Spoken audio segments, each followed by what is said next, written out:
Hey everybody, what's going on? It's Bobby, and we're back talking cameras once again, and we're talking about the Nikon Z7. Now, we actually did a review of the Z7 earlier, and I'll put a link in our description below. And it was one of our favorite cameras of 2018. We really enjoyed it. But you know what? Some new things have come out in the Z series. New lenses, the 1430, the 2470 f2.8, and also an F-mount lens that we really enjoyed using, the 500mm f5.6, which I believe is the smallest 500mm full-frame lens on the market. Don't quote me on that, but I believe that it is. Anyway, we're going to be reviewing those lenses, and you're going to be seeing those reviews in just a minute. However, something happened along with that review. We were finished shooting, we're ready to upload it, put it up on YouTube, then all of a sudden, Nikon announces the firmware 2.0 update is coming out. So we thought to ourselves, wait a second, we can't put an outdated video up on YouTube, so we held it back, returned the equipment back to Nikon Singapore, who was very kind enough to loan it back to us again. And now here we are going to be talking about firmware 2.0 after the lens review. And if you're wondering where the camera is at right now, I'm actually recording with it right now, 4K, 422 10-bit into the Adamas Ninja 5, courtesy of Cathay Photos, so thank you guys for that. Thank you, Nikon Singapore. Without further ado, here's the lens review of the Nikon Z7.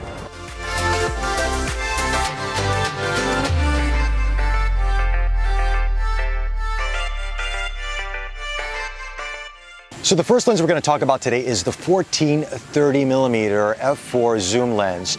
Now this is an ultra-wide zoom lens, and you know, when they first launched their Z system, they were lacking in some lenses, let's be honest, right? Now they're playing a little bit of catch-up, but they've done it in a good way with this 1430 f4. First off, all the Nikkor S lenses are sharp, no chromatic aberration, great depth of field when you need it, no distortion, especially in this.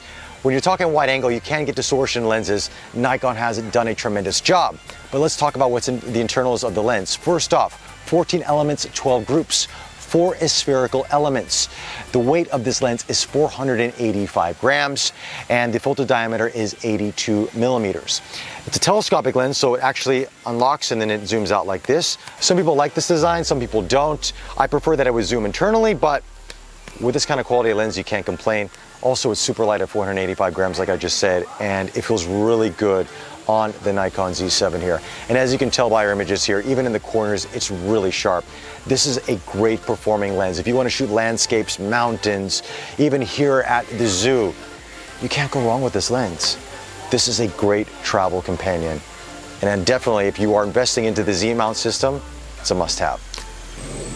In terms of feel, this lens just feels really balanced on the Z7. Now you've got this ring here, which is customizable to whatever you want it to be, aperture or exposure, but it just feels really good. Focusing, it's nice and smooth, just enough tension, doesn't feel too loose.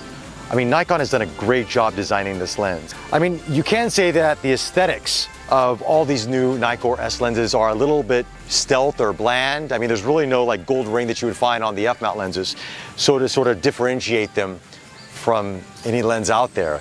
But I guess that's part of the appeal of the Nikon Z7 series, is that it is very stealth for the most part.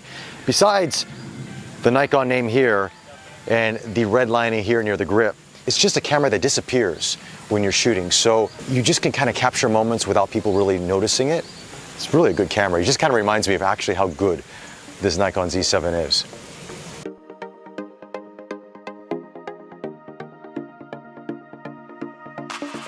All right, talking about another lens here for the Nikon Z7 is the all-new 2470 f2.8 Nikkor S. Now, this is the lens a lot of us have said Nikon should have came out with when they first launched the Z system, and rightly so. They needed a fast zoom lens. And the fastest they had at the time was the f4 that we had, the 2470, when we did our initial review, which we'll put a link in our description below. But this lens performs beautifully. It's an amazing lens. Again, it's one of the trinity of lenses you need in your lineup. 2470, 7200, you can do the 1430, you're set through all the focal ranges unless you want to do super telephoto, which we have the 500mm we'll be talking about in just a bit. Let's talk about the specs. So you've got 17 elements, 15 groups, 4 spherical elements in this. Your filter diameter is once again 82 millimeters, so you're seeing a same diameter throughout your lenses, which is good. One filter, one ND filter, one UV filter, you're good to go. Also, the weight on this lens is 805 grams, slightly heavier than the 1430, of course, but you've got a lot of glass in this, but it feels really good in the hands. Also with this lens now, you're seeing something different in terms of design. You have a display window on this, which show your focal length, which we have a ring to do that, an aperture, which you have the screen inside to do that. So I guess it's for decoration. I mean, when I'm shooting, I'm looking through the UV of the screen and I'm gonna see it anyway, so I don't know. Anyway, Nikon's got it there, and they have a function button here which you can use this for focusing, or you can use it for a variety of different things. You can customize that as well as the customizable ring here. In terms of the zoom ring, it feels really good in the hands, very much like the 1430. Enough tension there, not too tight, no issues at all. The build quality in these lenses are fantastic, and just like any of the lenses in the Z-mount lineup, the image quality is there. You can't go wrong with it, but this should have been the lens that Nikon launched with the Z7 and Z6. Finally, they came out with it, so better late than ever.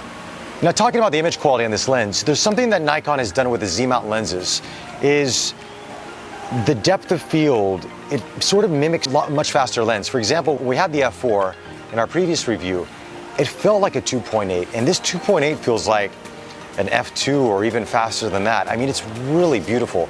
Sharpness is there, color there, distortion minimal, aberration minimal to zero. I mean, these are really good lenses. And for a 2470, this is pretty compact.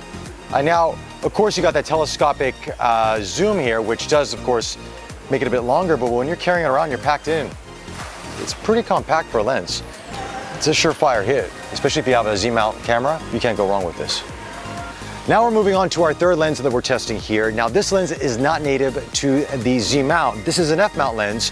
This is the AF-S NIKKOR 500mm f5.6 EPF-EDVR lens. Nikon, seriously?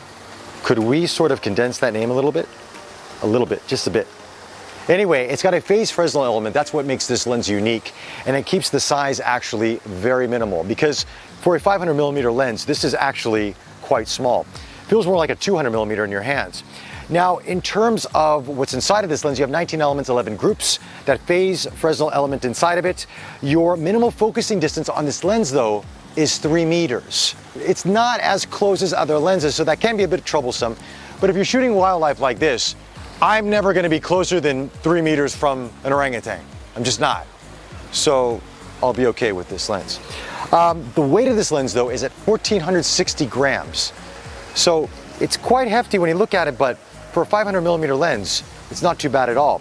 And it has image stabilization in this, plus image stabilization in the body. So you've got dual image stabilization with this setup. And that means when you're holding this up, your image is really, really steady. Now, in terms of performance with the lens, it's not the sharpest lens out there, but it's sharp enough that you're gonna get some beautiful shots. As you can see what I shot with the orangutan here and other animals here at the zoo, especially with the lion. I mean, you can get right up there close with them, and you can see a lot of great detail. This lens is a great performing lens. And what I like about this as well is it actually has buttons around the edge of it, so it can actually help you with your focusing. Because sometimes when you have everything here at the grip, it can be a little bit hard in terms of your balance. But right here, if I'm shooting this way, push on the button, zooms in, take the shot, I'm good to go. Look at this guy right here. Hello, my friend. Hello, my friend.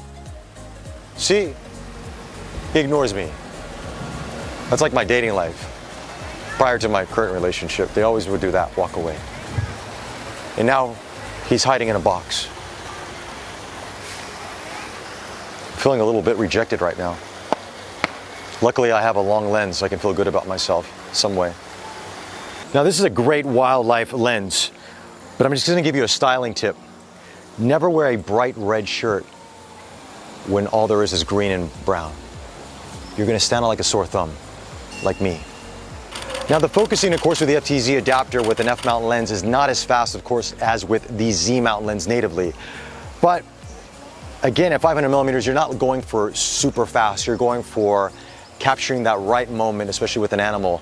And so it is good enough for that. But I just want to, keep that in mind that if you're looking for lightning fast autofocus, as of right now with this current firmware, it's not there yet. Possibly with a future firmware update, but right now it takes a split second or two. But once you get it, you're good to go. So Nikon decides to release firmware 2.0, and within this firmware update, they had some pretty big updates. I mean, of course, the biggest one everybody's talking about is eye tracking in photo mode. It won't work in video, but in photo mode it'll work. Another big update besides eye tracking, of course, is reduced blackout when you're shooting in high frame rate mode and better autofocusing in low light. So we figured to test them all out, we're going to be shooting here low light at MBS and put the camera through its paces, see what it's about, and you're going to be seeing what I'll be seeing in the camera because we're recording into the Atomos and Ninja 5, which can pretty much record the entire screen, the menu system, and all that fun stuff. All right, now we're going to try eye tracking first. Now, Kai-Hong, walk forward a little bit. So as he walks forward,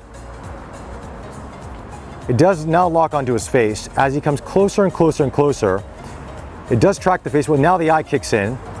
And as you can see, there's an arrow pointing to the right. I just press the directional pad and I can choose if I want the right eye or the left eye. Take a picture.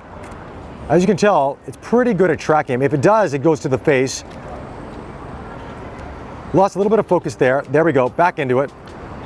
Move around more, Kai-Hong. Yep, back. It's pretty accurate, I have to say. There we go.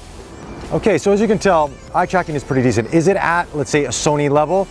No, it's not, but it's pretty good. And I would say that for the most part, you're gonna get the shot that you want with no issues at all.